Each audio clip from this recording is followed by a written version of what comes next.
Do you want to read Japanese books but are worried that your kanji knowledge isn't good enough? That kanji are too difficult? Don't worry, many Japanese people feel the same way. They're called children.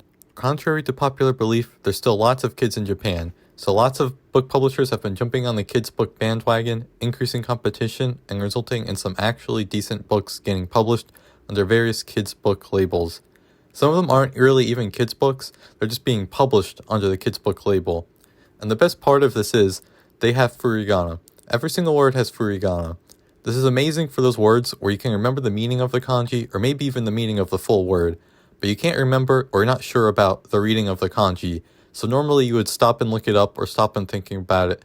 But now, with the furigana there, you just keep reading at full speed. Reading these books, my reading speed is substantially higher since I rarely need to stop to look up a word. And not to mention that looking up words, when you do have to do it, it's way easier because of the furigana right there to search. This makes it so much easier and more fun to read in my experience. Another one of the big benefits of these books is picking up on unusual kanji readings, or kanji readings that change based on word and grammar formations. Normally, you'd have literally no way to know that the pronunciation has changed. You just kind of have to hope it's like in your dictionary. But since there's furigana in these books, you can say, oh wait, I've been reading this one wrong the whole time in other books where there was no furigana. So it's a pretty big advantage of reading these. And normally you'd only get that in manga, but that's usually pretty conversational stuff being written down.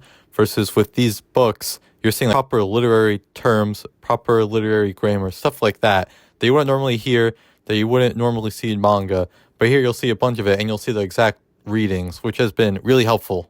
Obviously, since these books are made to be understood by a younger audience, the vocabulary and grammar will not be too difficult. If you've never read a book in Japanese before, these are still not going to be easy, but they'll be manageable with word lookups. Then, as you get better, it's nice to come back to these books every once in a while to see your progression. So you actually just go, oh, I can understand this easy now. Instead of just always looking at harder and harder books and just never feeling like you've made progress. If you've read these easier books, or even if you're more experienced and you want to come back and try these easier books, I actually feel like you accomplished something. That can give you motivation to help keep going. By the time you've read about 10 books, you should start getting borderline easy. These books are also usually pretty easy to find. You can even find some of these on American Amazon, so you don't need to bother creating a Japanese Amazon account and then importing them. And like the thumbnail suggests, for some reason, these brands all put a distinctive colored border on the cover of these kids' books. So if you go to a Japanese store like Kinokuniya or whatever's near you, these are easy to recognize from distance, and it's easy to tell that you're getting the right version of the book. One extra bonus is that a lot of these books tend to have occasional pictures throughout them, which helps break up the monotony of the walls of text you can barely read when you're just starting out. They're also super helpful for you to visualize the scenes and characters, which is tough to do in a second language. Basically, the pictures are great for making your input comprehensible and engaging, which is the entire point of reading them.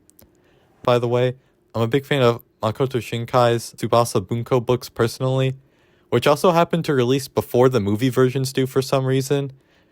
One caveat of these books I have noticed while reading his books is that there is censorship.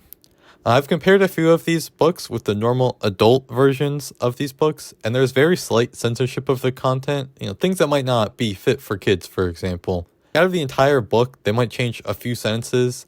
Some of the books I've read, they didn't change anything.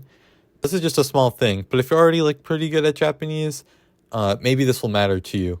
So if you're trying to get into light novels, these are the books for you. You can start with these and then transition to light novels or proper literature. If you're used to the furigana in shonen manga, for example, you can try to transition to books through these since they'll have more literary vocab that you wouldn't see in manga. If you're a listening main who's behind on the reading skills, these books will work for you because you'll recognize the words from the furigana and then you'll see the kanji associated with them. Or maybe you just want an easy read or want a book you can actually read a physical version of. These books are also for you. Like and subscribe for more quality kanji content. Go past Kankeniku. See ya.